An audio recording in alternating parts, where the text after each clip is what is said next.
नमस्कार आप सभी को। मेरा नाम है अशोक वीर यादव एडवोकेट और मैं आप सभी के लिए लीगल एडवाइस और वीडियोस अपलोड करता हूं, जो कि आप सब लोग उसको लाइक करते हैं, पसंद करते हैं, शेयर करते हैं और सब्सक्राइब भी करते हैं। और अब तक अगर आपने इस चैनल को सब्सक्राइब नहीं किया है तो तुरंत करिएगा और दूसरे लोगों तक भी इस जानकारी को पहुंचाइएगा। तो बहरहाल आज हम बात करते हैं कि जो पति हैं उनके ऊपर उनकी पत्नियां सेक्शन 498A या मेंटेनेंस या डीवी जैसा केस आपके ऊपर कर देती हैं। उसके बाद आपके जीवन में इतनी उथल पुथल या फिर चहल पहल हो जाती है जिससे कि आप अपने आप को मेंटली बीमार समझने लगते हैं और समझते हैं, सोचते हैं कि अब मेरे जीवन में कुछ रहा नहीं, अब एक अंधकार है जिसके चलते हुए ये जीवन काटना है। और कुछ लोग काटते भी नहीं हैं, कुछ लोग परेशानी में बहुत ज़्यादा डिप्रेशन में पहुंच जाते हैं, बीमार हो जाते हैं, एडमिट तक हो जाते हैं। तो ऐसी कई चीज़ें हैं। आज तक अभी तक मैं काफ़ी आपके लिए वीडियो बना चुका हूं जिसमें कि ये बता चुके हैं कि जो FIR है यानी कि सेक्शन 498A की वो क्वैश हो जाती है, रद्द हो जाती है। अगर आप हाई कोर्ट में चैलेंज करते हैं तो बहुत सारे पॉइंट्स ऐसे हैं जिसके बिहाफ पर जो है आपकी FIR रद्द हो सकती है। आज मैं आपको बताता हूँ कि क्या प्रोसीजर होता है, किस तरीके से ये FIR चार्जशीट या फिर आपका कोई केस चल भी रहा है उस दौरान अगर आपके पास एविडेंस है अपनी पत्नी को झूठा करार करने का, तो आप निश्चिंत रहिए, आपकी FIR रद्द होगी। टेंशन फ्री रहें और बस ज़रूरी है आपको लड़ना, क्योंकि लड़ना बहुत ज़रूरी है। देखिए, अब पहले तो एक लड़ाई थी घर परिवार की 4 दीवार के अंदर, अब जो है वो आप 4 दीवार से कोर्ट कचहरी और थाने तक पहुंच गई है। तो आपको अब स्ट्रांग होना है, बिल्कुल भी मन से हारना नहीं है, क्योंकि अगर आप हारेंगे तो आपकी पत्नी जो आप नहीं चाहते हैं वो करना शुरू कर देगी और आपके ऊपर हावी हो जाएगी बहुत ज़्यादा। हालांकि मैं किसी के अगेंस्ट नहीं बोल रहा हूँ, ये बातें हर महिला एक जैसी नहीं होती है, कुछ महिलाएं अच्छी भी होती हैं जो अपने पति को कभी झुकाना भी नहीं चाहती हैं। कभी हर चीज़ वो सह लेंगी लेकिन अपने पति पर कोई आँच नहीं आने देंगी। लेकिन आज के समय में ज़माना बदल गया है, वो आँच पाने की बात बहुत दूर रही, दूसरे को तपा देते हैं और परेशान कर देते हैं बहुत ज़्यादा।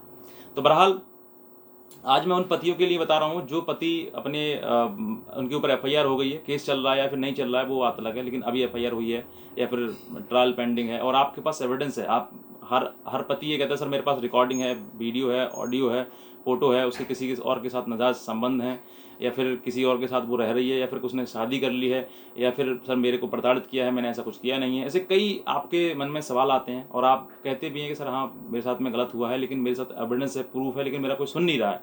तो आज मैं आपको वो तरीका बताऊंगा जिस तरीके से आपको भी सुना जाएगा। अगर आपके पास वाकई कुछ स्ट्रॉन्ग एविडेंस है अपनी पत्नी को झूठा करार करने का, झूठा उसको बताने का कि हाँ ये झूठी है, तो आप डेफिनेटली इस प्रॉब्लम से बाहर निकल सकते हैं और इस परेशानी में फंस नहीं पाएंगे।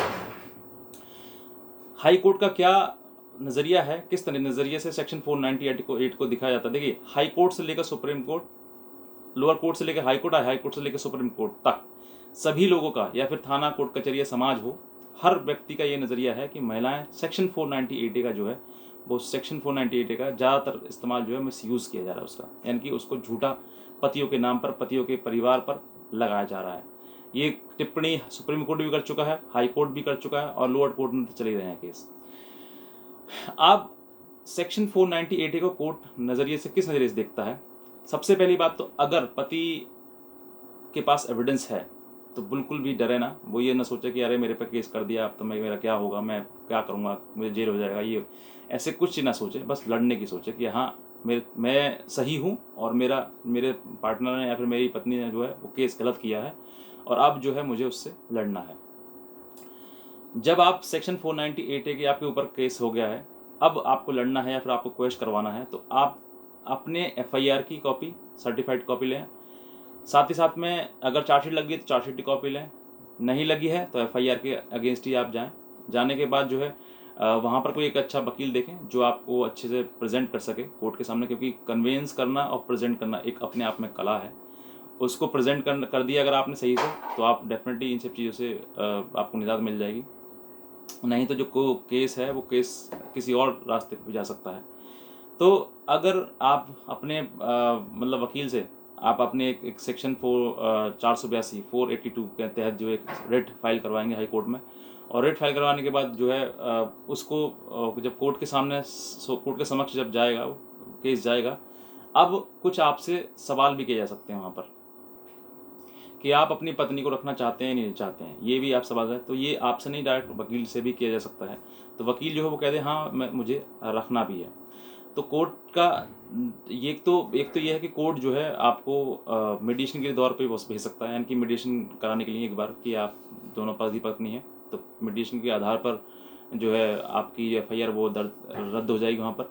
अगर आप मेडिसिन जाते हैं, मेडिसिन सक्सेसफुल हो जाता है तो, और अगर सक्सेसफुल नहीं होता है तो फिर आपका अब जो है वो रास्ता ये है कि आप अपना एविडेंस जो भी है, पहली बात तो ये है कि आप जिस समय रिट फाइल करवाते हैं वहीं पर आप अपना एविडेंस लगा दें, लेकिन किसी कारणवश अगर रह गया है तो आप बाद में भी प्रेजेंट उसको कर सकते हैं।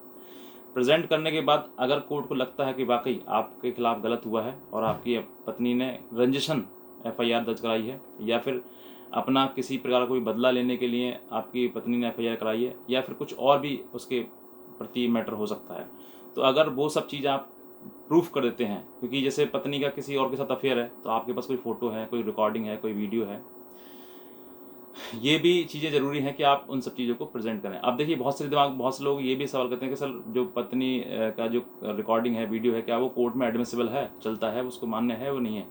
तो देखिए एडमिसिबल है, लेकिन उसको प्रेजेंट करने के तरीके हैं। आप जब भी आप वीडियो या ऑडियो कोर्ट में फाइल कराते हैं तो उसको उससे पहले नरेट करा दें। नरेशन मतलब जो उसने कहा है उसको एक कॉपी पर, यानी कि पेपर जो आता है उस पर उसको नरेट करवा दें, लिखवा दें उसको कि उसने ये कहा, फिर ये जवाब दिए, इस तरीके से। तो आपकी जो बातें हैं वो सारी कोर्ट में भी एडमिसिबल होंगी, और आपका जो रिकॉर्डिंग है या फिर वीडियो है किसी प्रकार से वो भी एडमिसिबल होगा। एविडेंस एक्ट में सारी चीज़ें बताई गई हैं। आप जिस वकील से आप मिलोगे वो वकील को अपनी बात बताएंगे तो वकील भी इन सब चीज़ों को मानेगा और उन सब चीज़ों को उस फाइल रिट के तहत जो उसमें लगाएगा।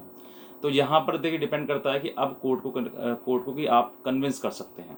अगर देखिए आप तो बोल नहीं पाएंगे, लेकिन हाँ वकील जो है वो कोर्ट को कन्विंस कर सकता है, ऐसा आपको वकील ढूंढना है। अगर कोर्ट को कन्विंस कर दिया उसने तो डेफिनेटली आपकी क्वेश रद्द हो जाती है, क्योंकि हाई कोर्ट के पास पूरी पावर है इस चीज़ को रद्द करने का, क्वेश करने का और ख़त्म करने का केस। अगर नहीं कर पाते हैं तो देखिए वही चीज़ें कि आपको मेडिसिन हो जाएगा, तो मेडिसिन पे पूरी तरीके से स्टे भी हो जाएगा, ठीक है। अगर स्टे हो जाता है तब भी आपके लिए बहुत ज़्यादा रिलीफ मिलेगा। 4-5 साल तो ऐसे ही बीत जाते हैं उसमें स्टे होने के बाद भी, क्योंकि हाई कोर्ट में बहुत सारी फाइल्स जाती हैं, तो कहाँ कौन सी चली जाती है, तो बहुत टाइम लग जाता है। इसमें भी आपको एक परमानेंट रिलीफ नहीं, लेकिन टेम्प्रेरी रिलीफ मिल जाएगा। और अगर आप का वकील या फिर आप उसको कोर्ट को कन्विंस कर देते हैं, आप अपनी बात बताने पर तैयार हो जाते हैं और समझ जाते हैं कि कोर्ट समझ जाता है कि हाँ वाकई इनके साथ गलत हुआ है, तो आप डेफिनेटली इन सब चीज़ों से बाहर निकल जाएंगे और आपका जो एफआईआर है, केस है, वो पूरा रद्द हो जाएगा। फिर आपको कोई दिक्कत नहीं, आप हमेशा के लिए सेफ और सिक्योर हो जाएंगे। तो बस मैं इतना कहना चाहूँगा। बाकी और भी कोई आपको सवाल हमसे पूछना है तो हमारे दिए हुए नंबर पर हमारी कॉल करके हमसे हमारी लीगल एडवाइस भी ले सकते हैं, लेकिन हमारी एडवाइस जो वो चार्जेबल है।